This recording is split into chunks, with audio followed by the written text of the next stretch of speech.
కుమారుడు గణపతికి ఉపనయనం చేసే వయసు వచ్చింది కదా, ఉపనయనం చేయిద్దామా?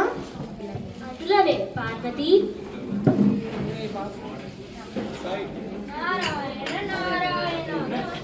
జగన్మాత అయిన పార్వతీదేవి ఒక మహావీరుడైన బాలును సృష్టించింది. ఏమిటి మమ్ములను ఛేదించాలి అంటే? అయోనిజుడు బ్రహ్మ సృష్టితో పుట్టినవాడు ద్విరూపుడు ద్విజన్ముడు అయి ఉండాలి. ఆ బాలుడు అటువంటి వాడే మూషిక రాజేంద్ర. అంతేకాదు, దీనికోసం కైలాసంలో ఉపనయనం బ్రహ్మోపదేశం జరుగుతుంది. అటులనా? అయితే మొక్కగా ఉన్నప్పుడు తుంచి వేయవలను.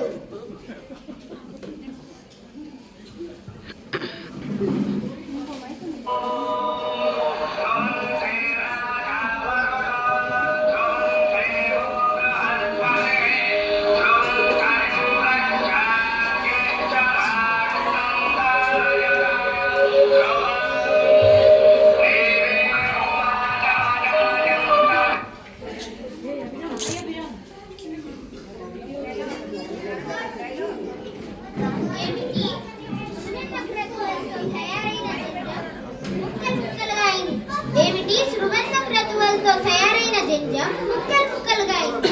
అదెలా సాధ్యం? నారాయణ నారాయణ, అది ఏ పనై ఉంటుందో. ఇది నీ పనా? ఈ నీ పనా?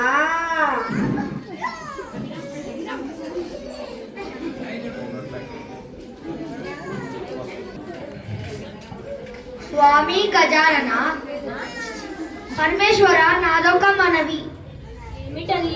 అనాదిగా మా నాగకులాన్ని ఆదరించి ఆభరణాలుగా ధరించి తరింపజేశారు. ఇప్పుడు కూడా గజానుల వారి యజ్ఞోపవీతం అయ్యే వరాన్ని మాకు ప్రసాదించండి. తదాస్తు.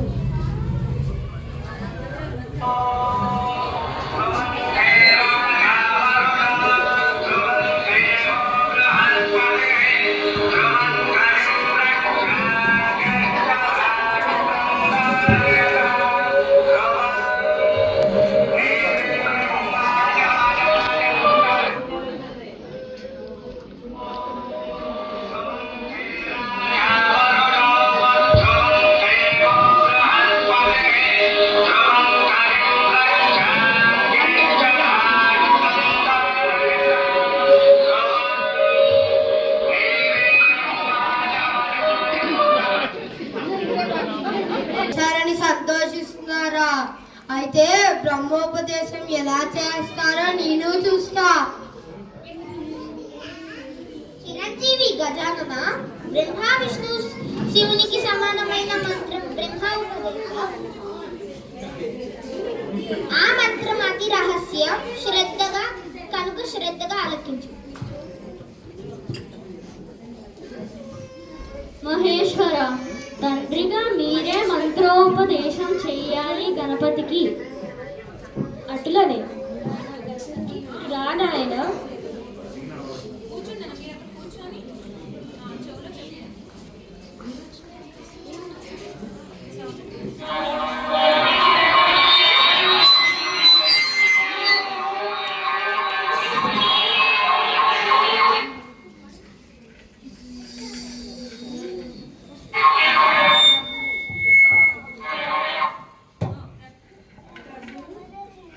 తగిలింది లేపరా ముందు.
ఫల గజానన ఫల. నారద, నేటితో మా చిరంజీవి సకల విద్యా సంపన్నుడు అయినాడు. మాత, మీరిరువురు తలుచుకుంటే కానిదంటూ ఉంటుందా? ఆది దంపతులు మీరు.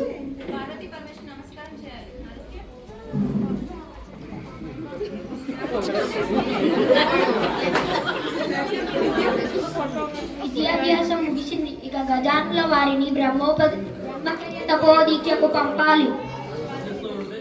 ఏమిటి?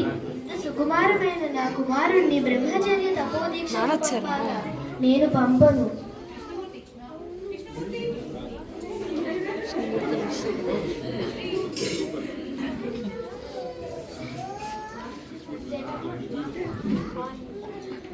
జగన్మాత అయిన పార్వతీదేవికి పుత్ర వ్యామోహమా?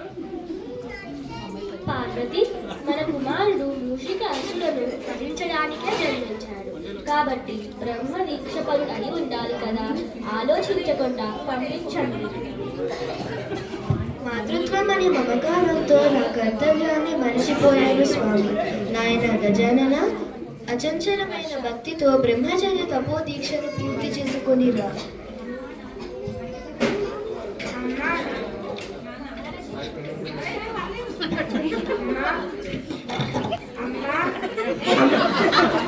అమ్మా నాన్న, నా మీద ఇంత భారాన్ని పెట్టారు. నా కర్తవ్యం నెరవేర్చుకునే శక్తిని ప్రసాదించండి. అచంచల మనోఫల సిద్ధిరస్తు. సంకల్ప సిద్ధిరస్తు. విజయస్తు కుమారా.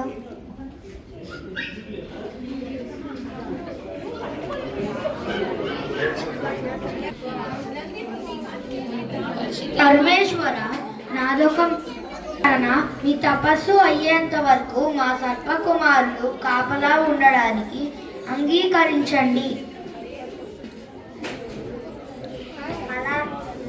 అలాగే నాగరాజా.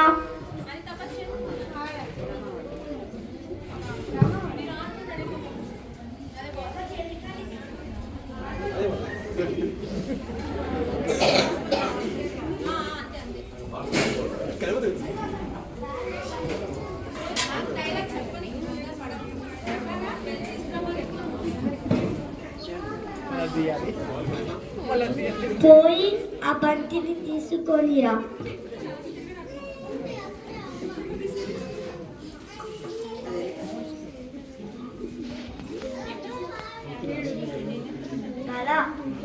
బలా ఈ టెలిటెంటల్ ఆటనైనా ఇది అన్ని విషయాలు అయినా నేను చూస్తే నాకు చాలా ముచ్చటేస్తుంది.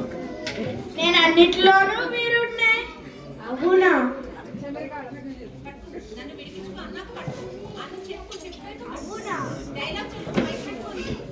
అవునా? అయితే ఇప్పుడే నీ తొండాన్ని ముక్కలు ముక్కలుగా చేస్తాను. నారాయణ నారాయణ. ఆగు కుమారా, ఆడుకోవాల్సిన అన్నదమ్ములిలా కొట్టుకోకూడదు. ఏంటి అన్న తమ్ముళ్ళ? అవును గజానన, నీవు బ్రహ్మదీక్షలో ఉన్నప్పుడు దేవతలందరినీ తారకాసుడు అనే రాక్షసుడు ఇబ్బంది పెట్టాడు. అప్పుడు దేవతలందరూ శివపార్వతుల దగ్గరికి వెళ్ళి అతని గురించి చెప్పి బాధపడ్డారు. ఎందుకు? శివ పార్వతులకు కలిగిన సంతానం తనకి చేతిలోనే తనకి మరణం కావాలని మీ నాన్నగారైన శివుని దగ్గర వరం తీసుకున్నారు. అందుకే తారకాసుని సంహారం కోసం ఈ కార్తికేయుడు జన్మించాడు. అవునా? కార్తికేయ తమ్ముడా? అన్నయ్య, నీ దీక్ష పూర్తి అయినదా? బ్రహ్మదీక్ష పూర్తి అయిన పితృదేవా.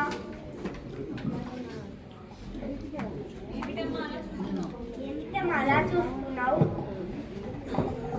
నాయన, నీ ఆకారం ఏమిటి? సుందర సుకుమారమైన నీ రూపంతో మమ్మలను కన్నుల విందు చేశావు. నీవు ఈ రూపం ఎందుకు ధరించావు? అమ్మా, బాయి సౌందర్యం కన్నా ఆత్మ సౌందర్యం నిన్న. ఏంటి అమ్మా, నేను చెప్పింది నిజమైనా? మా సిద్ధాంతం కూడా అదే గజానన. ఏ రూపంలో ఉన్నా నా బిడ్డ నా కంటికి ఆనంద స్వరూపుడుగానే ఉంటాడు.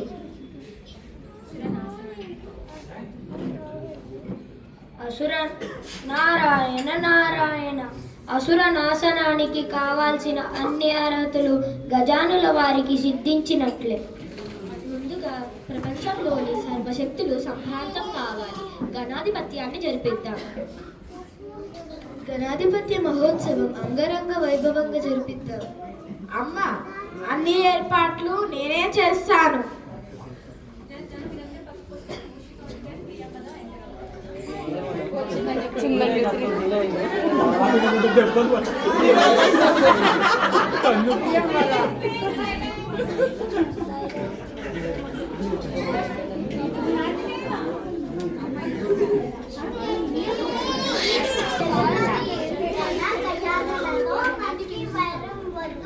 నా మాట ఆలకించండి.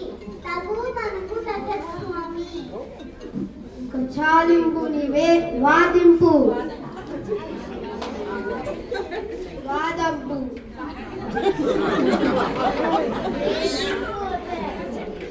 పాటలు బాగానే జరుగుతున్నాయా?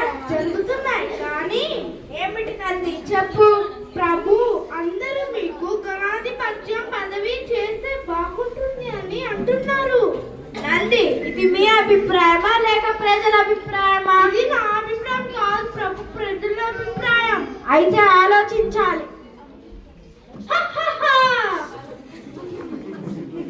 నాన్న, నన్ను గణాలకు అధిపతి చెయ్యండి.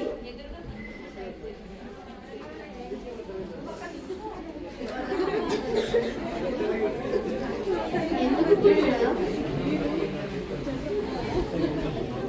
అన్నయ్యకు గణాధిపతి అయ్యే యోగ్యత ఉన్నది. నాకు అన్ని యోగ్యతలు ఉన్నాయమ్మా. మీ ఇరువురు యోగ్యత గలవారే కుమారా. కార్తికయ్య, గణాధిపతి కోసం కళతో ఎందుకు? కావాలంటే నువ్వే పదవి తీసుకో. ఎవరి దయాదాక్షిణ్యాలతో నాకు ఆ పదవి వద్దు. కావాలంటే ఎవరి సామర్థ్యం గొప్పదో తేల్చుకుంటా. అయితే మీరు పెద్దల నిర్ణయానికి కట్టుబడి ఉంటారా? అవశ్యమమ్మా. మేము పెట్టే పరీక్షకు మీరు ఇరువురు సిద్ధమేనా? ఓ సిద్ధమే, ఓ సిద్ధమే. అయితే వినండి, ఎవరైతే 3 సార్లు విశ్వ ప్రదక్షిణ చేసి ముందుగా వస్తారో వారే గణాధిపత్యానికి అర్హులు. అగ్రజ, విన్నావుగా? ఇంకా పందెం చూద్దామా? ఎవరు ముందుగా వస్తారో?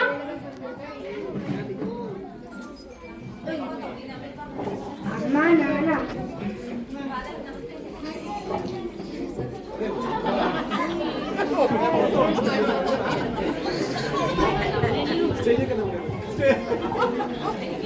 నాకు వాహనం కూడా లేదే. ఎలా 3 లోకాలు చుట్టి రావాలి?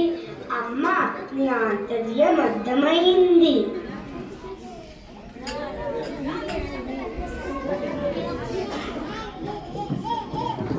నారాయణ నారాయణ.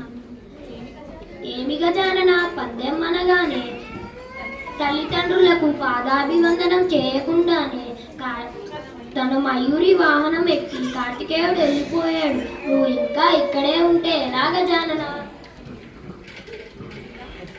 అంబిక, కుమారుని ఆంతర్యం నిగుఢమైనది నారదా.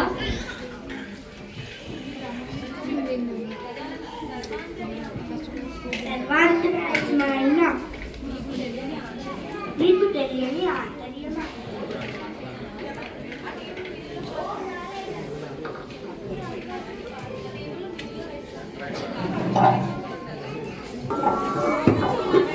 ఓం నమో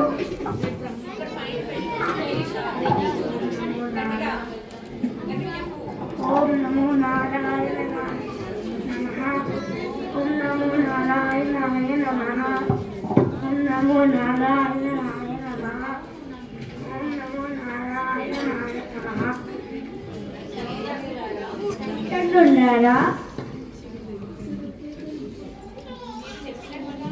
చెప్పినట్టుగానే తమ్ముడు కంటే ముందు మూడు తెలిసిన విశ్వానికి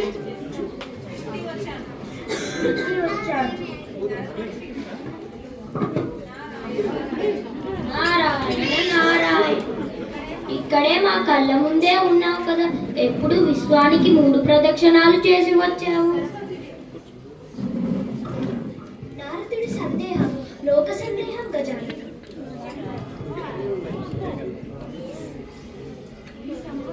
నీ సమాధానం వినాలని నాకు కుతూహలంగా ఉంది. పెద్దలు ధర్మాత్ములు మీరు తెలియదు ఏముంది, అయినా వినండి. కోటి నెలలు ఎన్నో మునిగిన పొలం కన్నా, సుమందల మంట చుట్టిన పొలము కన్నా తల్లిదండ్రులకు ప్రదక్షిణ చేయగానే వచ్చింది వేదాలు చెప్తాను. ఫల గజానన, నువ్వు చెప్పింది నిజమే. సృష్టి రహస్యాన్ని గ్రహించావు నాయన. నారాయణ నారాయణ, బుద్ధితో గెలిచావు గజానన. ఆది దంపతులు మీరేమంటారు? గజాననకే ఇవ్వాలి, అగ్రజుడే గెలిచాడు. కుమారా, అహంకారంతో ప్రవర్తించినందుకు నన్ను క్షమించండి. ఇప్పుడు నా ఓటర్ని ఒప్పుకుంటున్నాను, కానీ నాది ఒక చిన్న సందేహం. ఏమిటది కుమారా?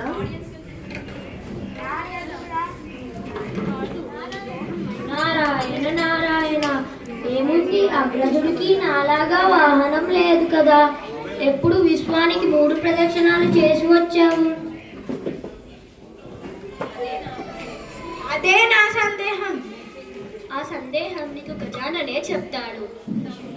తమ్ముడు, నిజానికి నేను కైలాసంలోనే ఉన్నా. మాత పితలకి మాత్రమే 3 ప్రదక్షిణాలు చేసి విశ్వానికి చేసి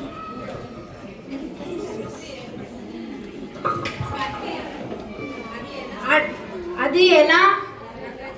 అగ్రజ, వారే సృష్టి పురుషులు, సృష్టి కర్తములు. వాళ్ళు ప్రదక్షిణ చేస్తే విశ్వానికి చేసినట్టే. అంటే అగ్రజ, వీరుడని ఆగ్రహించావు, నాకు తత్వం బోధపరిచావు, ఒక గురువుగా చెప్పావు. కుమారులారా, మీరిరువురు కారణ జన్ములు కాబట్టి గజాననని గణాధిపత్యానికి కార్తికేయుని దేవసేనాధిపతిగా నియమిస్తాడు. మహాప్రసాదం తండ్రి, మహాప్రసాదం.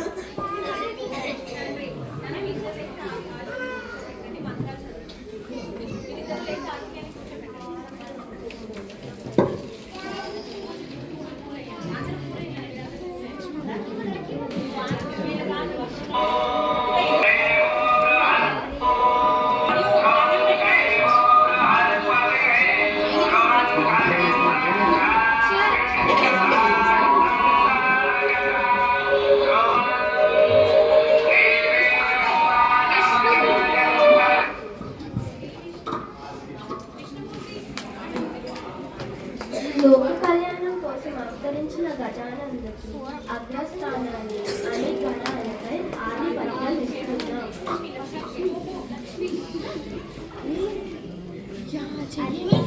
అన్ని కాలాలలో అన్ని లోకాలలో ఈ అవతారమే ఆరాధనగా నిలుస్తుంది గజానన.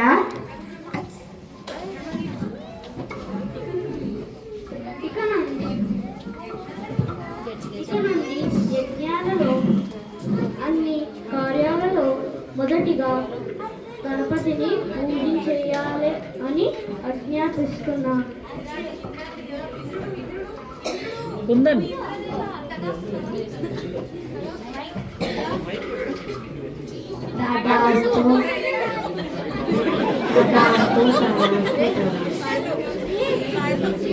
సర్వగణాధిపతివై 14 లోకములకు షోడశ గణపతివై 14 లోకములకు పూజనీయుడుగా కలిగి ఉంటావు నాయన.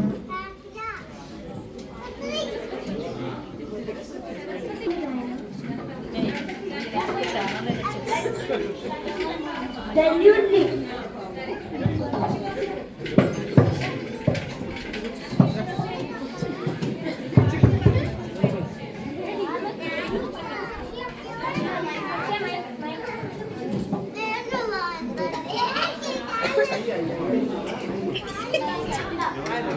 ప్రవేశిస్తావా? నేను ఇప్పుడే బంధిస్తాను. నేను తలుచుకుంటే నేను ఇప్పుడే మట్టి పెట్టగలను, కానీ ధర్మబద్ధంగా నీకైన గెలుస్తాను. రణభూమిలోనే నేను జయిస్తాను.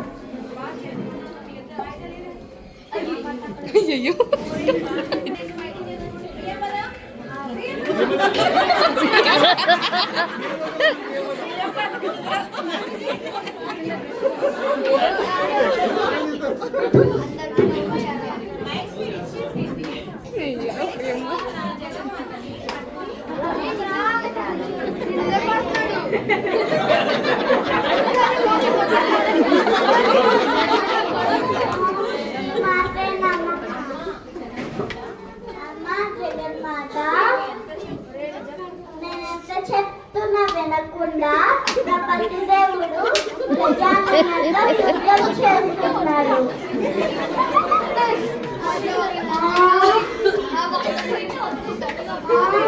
మాత్రే నమః. ఓం మాత్రే నమః. ఓం మాత్రే నమః. ఓం మాత్రే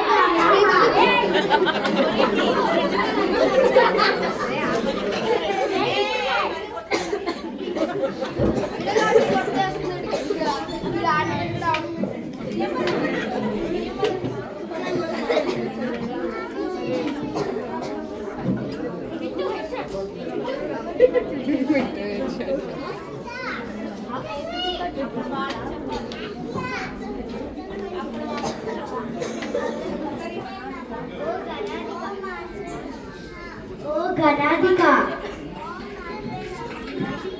ఈ మూషికుడు చక్రాంతముడు గరుడ అవశ్యుడు. ఈ దంతములు ఆయుధంగా ఉపయోగించి గాన ఈ మూషికుడికి విజృంభణ అంతముండదు.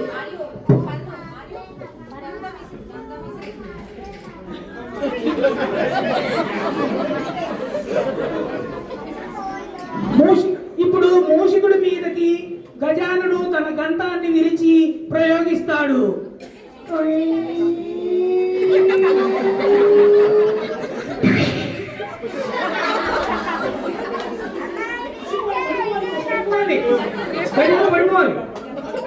గజానుడు విఘ్న నాయకుడి దంతము ఘాతానికి కింద పడిపోతాడు.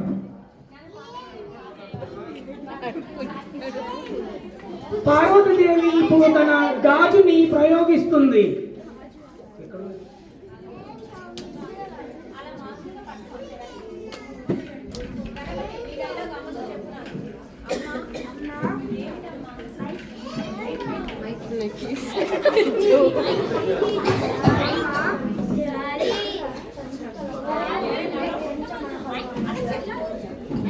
అమ్మా, ఏమిటమ్మా ఆ దుష్టుడికి మీరే రక్షణ కల్పిస్తారా? భవాని, నీ కొడుకు విజయానికి నీవే అంతరాయం కలిగించావా? వెంటనే నీ ప్రయత్నం ఉపసంహరించుకోదేవి. లేదు స్వామి, నా భక్తురాలి పసుపు కుంకుమలను వేయలేదు. చాలించు నీ వాదపు దేవి. నా భక్తురాలికి నేను అన్యాయం చేయలేదు స్వామి.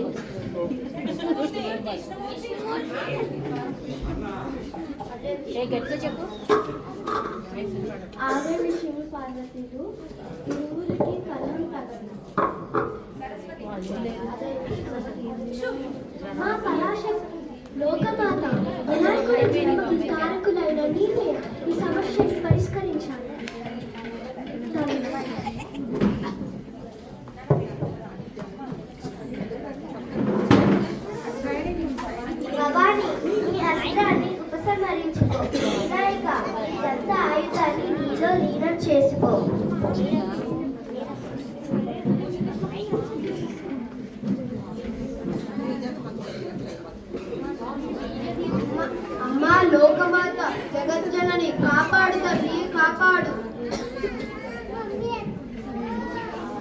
మూషిక గజాన్ని శరణు వేడి రక్షణ పొందు. స్వామి వినాయక, నా అజ్ఞానాన్ని మన్నించి నన్ను క్షమించి ఈ దాసి మీ పాదాల వద్ద చోటు ఇప్పించండి స్వామి. నిన్ను క్షమించి నా వానుక స్వీకరిస్తున్నా. ధన్యుని స్వామి.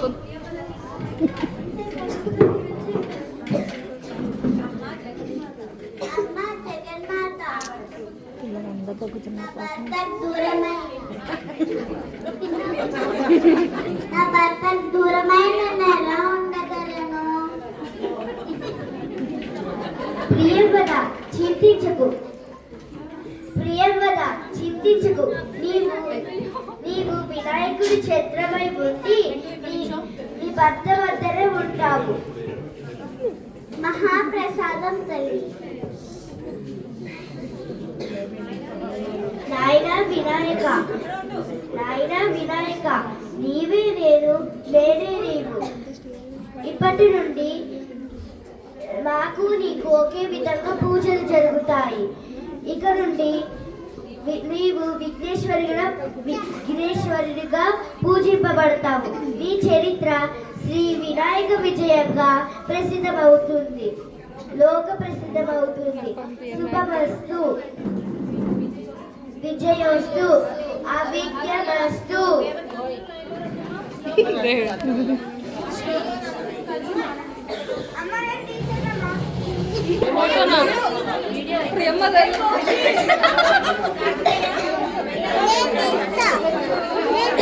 గణపతి